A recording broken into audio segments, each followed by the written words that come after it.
안녕하십니까? 이제 계속해서 사사기 함께 공부하도록 하시겠습니다. 지난 시간에 우리는 사사기 1장 그리고 2장에 관한 부분까지를 함께 살펴보았습니다. 오늘은 사사기 3장에서부터 계속해서 좀 살펴보려고 합니다. 사사기 3장 7절에서부터 사사기 16장까지의 부분에는 아주 놀라운 사이클들이 등장하게 됩니다. 이곳에 사이클이 등장하는 이것을 통해서 사사시대의 삶의 모습이 어떠했으며 그것을 배경으로서 어떻게 왕국이 건설되는 그 배경이 되었는지 그 부분을 함께 공부하고자 합니다.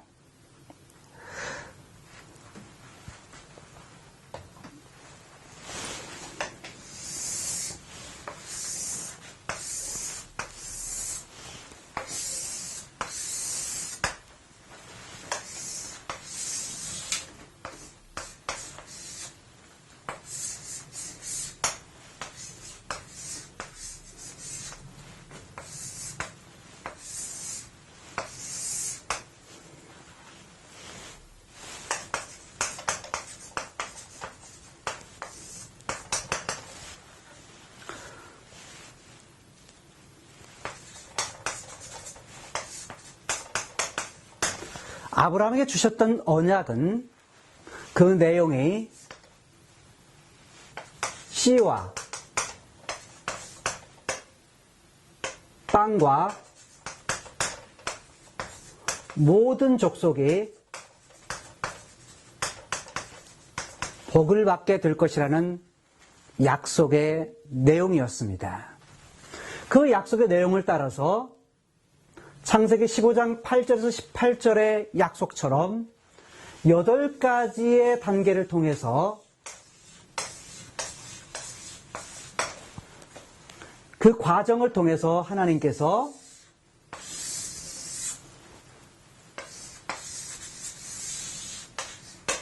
가나안 땅을 주셨다는 것입니다. 그런데 이 과정에서 시내산에 이르렀을 때에 하나님께서 모세에게 약속하신 것이 있습니다. 이것을 가르쳐서 시내산 언약이라고 하는데 이것이 출애굽기 19장 4절에서 6절 말씀입니다. 여기서 보게 되면 이 19장 4절에서 6절에서 하나님께서는 출애굽한 이들에게 이들에게 주신 약속의 내용은 그들을 다 내 소유 삼겠다. 제사장 나라 삼겠다. 그리고 거룩한 백성이 되리라고 약속하셨습니다. 이스라엘은 나라가 바로 하나님께서 주시는 한 사명을 감당할 나라로 하나님께서 제사장 나라로 세우시겠다는 것입니다. 그런데 이들이 가데스 바네에 이르러서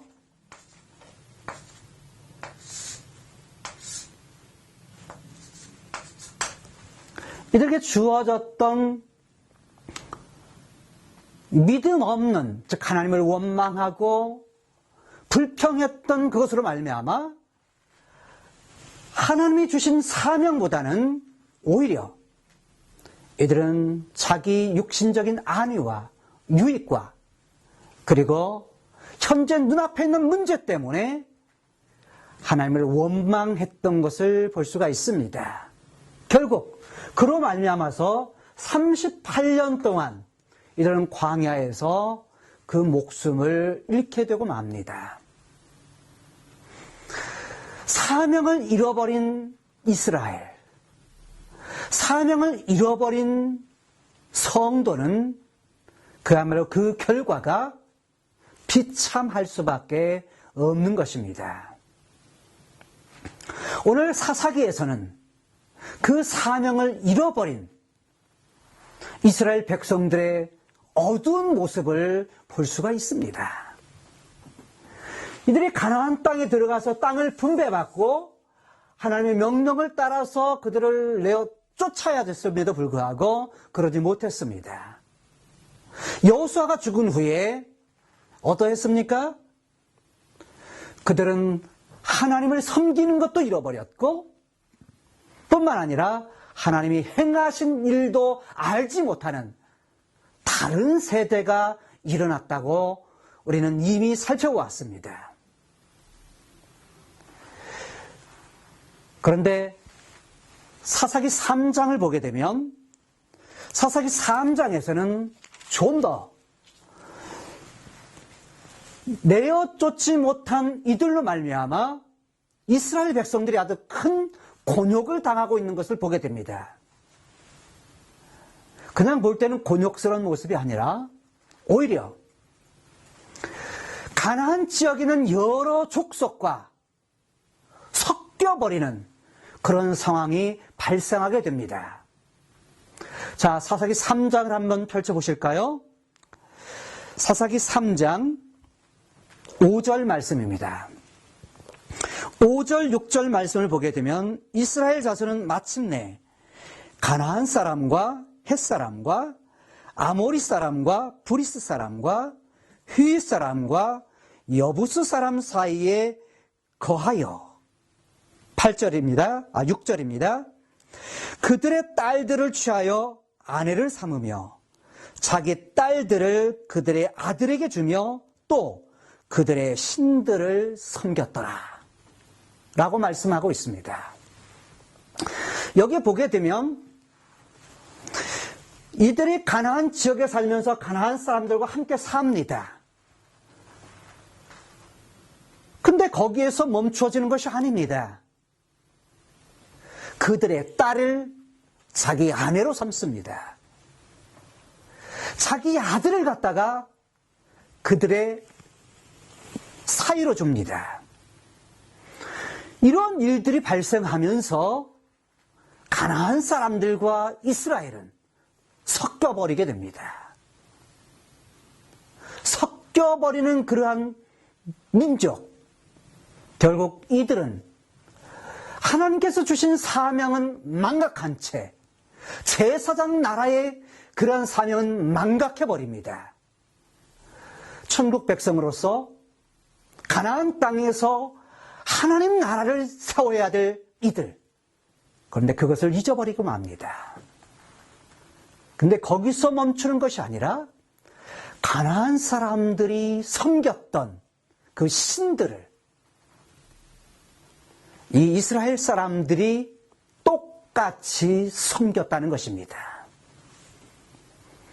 하나님이 가장 싫어하시는 우상, 이것을 사사시대의 사람들은 똑같이 우상을 섬기게 됩니다. 이후에 사사기에서 반복적으로 나타난 사건이 있습니다. 그것은 뭐냐면 우선 여러분 보시기 바랍니다. 3장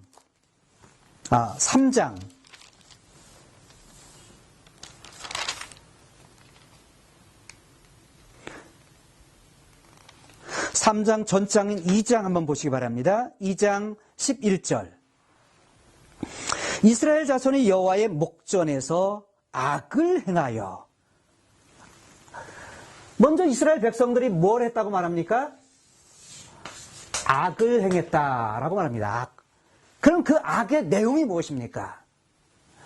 보니까 바알을 섬기며 다른 신, 그 사방에 있는 백성의 신들을 쫓았다라고 말하고 있습니다.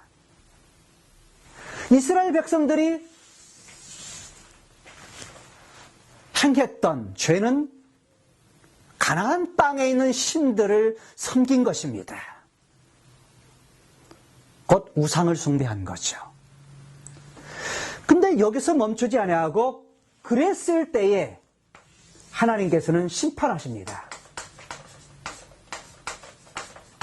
그들이 범죄했을 때 심판하시는데 이렇게 말하고 있습니다. 14절에 여호와께서 이스라엘에게 진노하사 노략하는 자의 손에 그들을 붙였다고 말합니다. 노약하는 자들이 누구죠? 바로 쫓아내지 못하고 남겨두었던 가난한 족속들. 그들이 점점 시간이 가면서 강성해지면서 이스라엘 백성들을, 이스라엘 지파들을 옆구리를 찌르는 그런 가시가 되었던 것입니다.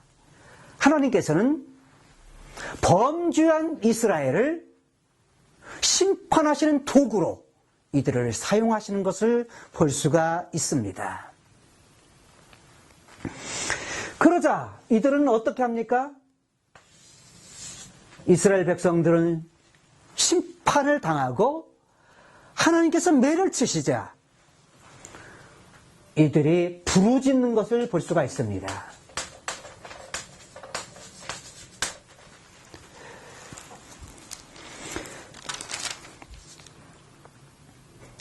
18절을 보니까 슬피 부르짖음으로 라고 말합니다. 슬피 부르짖었다. 다시 말해서 이들이 회개했다는 말입니다. 그 부르짖자 하나님께서 뜻을 돌이키시고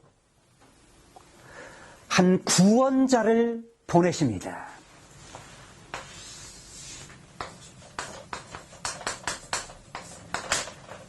그 구원자가 누구입니까? 그들이 바로 사사인 것입니다. 그래서 악을 행하고 그러면 심판하시고 심판하실 때 부르짖고 부르짖을 때 구원자 사사를 보내시고 그래서 그들을 갖다가 그 어려움에 곤욕스러운 자리에서 그들을 건져내 주십니다. 그런데 이런 사건이 끝나느냐? 구원자를 보내자 또 시간이 지나면 이들은 또 잊어버립니다. 그리고 또다시 악을 행합니다. 그리고 이러한 것이 계속해서 반복해서 일어나는데 그러한 것이 바로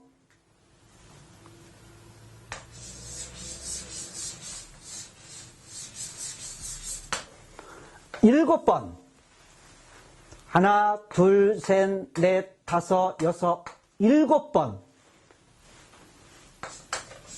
이것이 반복해서 일어나는 것을 볼 수가 있습니다.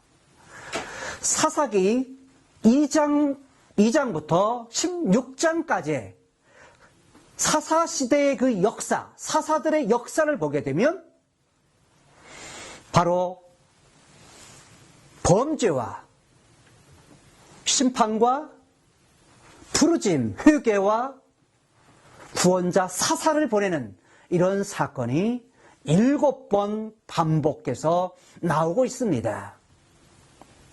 이 일을 통해서 사사시대의 그 시대적 상황이 어떠했느냐라는 것을 볼 수가 있는데 사사기에는 총 14명의 사사가 등장하고 있고 이후에 사무엘, 그다가 엘리 제사장과 사무엘, 그래서 16명의 사사가 총 등장하고 있는데 그 중에서 바로 사사시대의 사사들의 이러한 삶을 통해서 역사를 통해서 계속 반복되는 이 역사, 이것을 통해서 사사시대가 어떠했느냐라는 것을 보여줍니다. 이것을 통해서 사사시대의 그 삶의 모습이 이후에 왕을 요구하게 되고 하나의 왕국을 건설하게 되는 배경이 되었다는 것입니다. 자, 그렇다면 여러분이 성경을 함께 살펴보시면서 이제 이러한 7번의 그런 사이클이 어떻게 등장하고 있는지 직접 성경을 보시면서 한번 확인해 보도록 하시겠습니다. 2장 11절에서 19절까지 해서 첫 번째 그 사이클이 등장합니다. 2장 11절 이스라엘 자손이 여호와의 목전에 악을 행하여 14절 노략하는 자의 손에 붙였다고 말합니다. 그리고 18절에 슬피 부르짖음으로 그래서 그들을 대적의 손에서 구원하시기 위해서 16절에 사사를 세우셨다라고 말씀하고 있습니다. 자, 이제 사사기 3장을 보시기 바랍니다. 사사기 3장을 보게 되면 3장 7절부터 11절까지 해서 첫 번째 사사 온니엘이 등장하고 있습니다. 온니엘이 등장하는데 온니엘의 그 사역을 통해서 보게 될 때에 사사로서의 그 사역을 보게 될 때에 먼저 7절에서 이스라엘 자손이 악을 행하였다. 누구 앞에서요? 여호와의 목전에서 라고 말합니다. 여호와의 목전에 악을 행하였다. 그리고 3장 8절을 보게 되면 구산 리사다임의 손에 파셨으므로 라고 말합니다. 구산 리사다임은 메소포타미아의 왕입니다.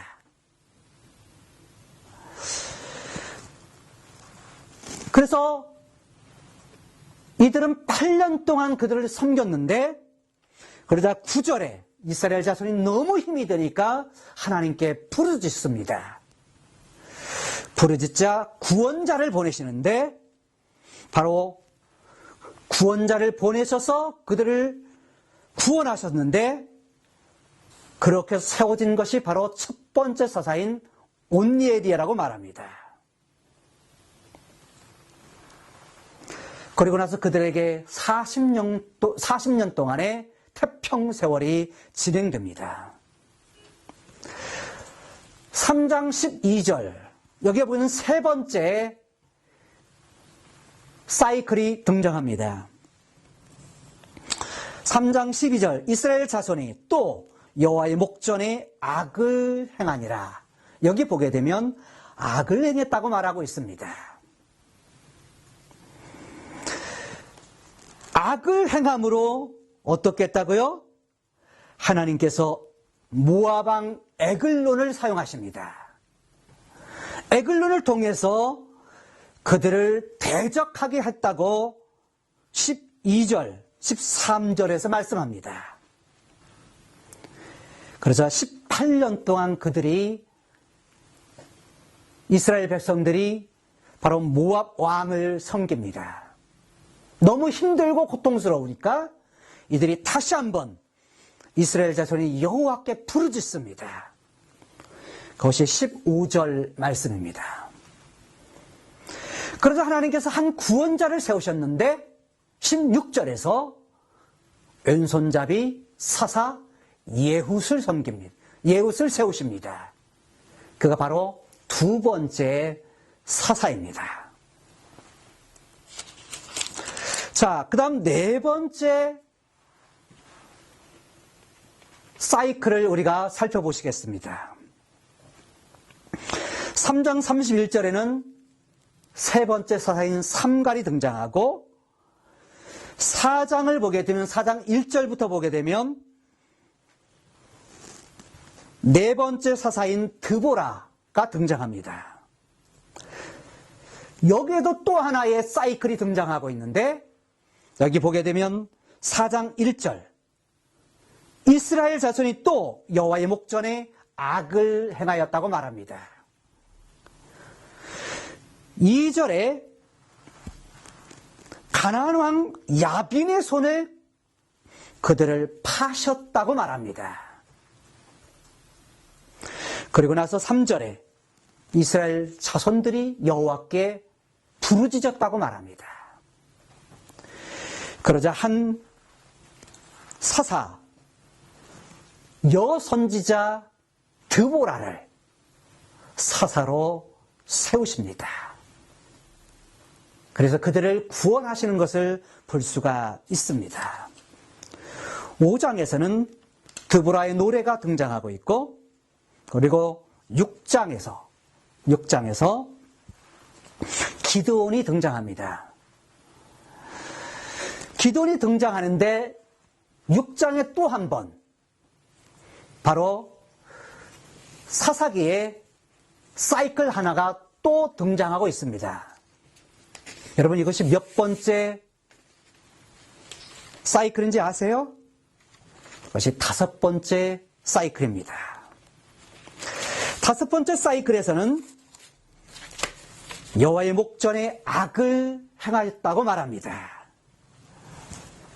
그래서 하나님께서는 미디안 사람들을 일으키셔서 그들의 손에 그들을 파셨다고 말씀하고 있습니다.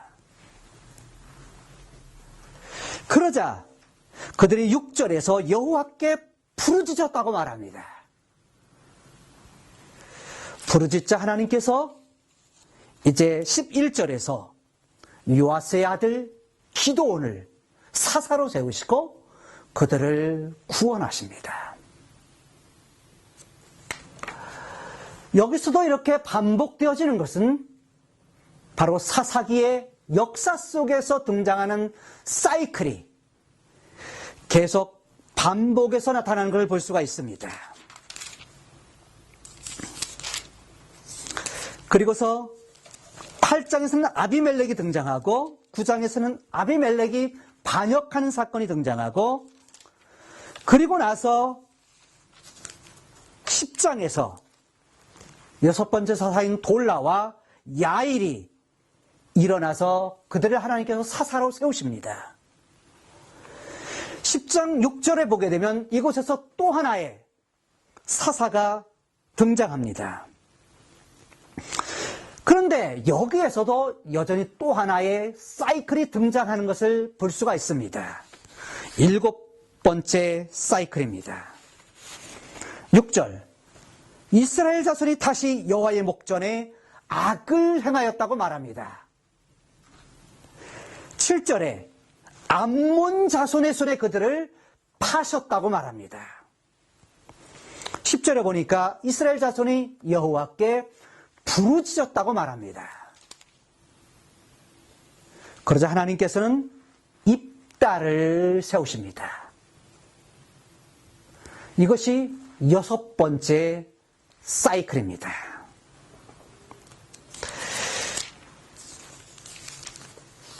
그리고서 12장에 가게 되면 입산이 등장하고 엘론이 사사로 세워지고 11번째 사사인 압돈이 세워집니다. 그리고 13장에서 삼손이 등장하는데 여기에서 13장 1절에 다시 이스라엘 자손이 여호와의 목전에 악을 행하였다고 말합니다.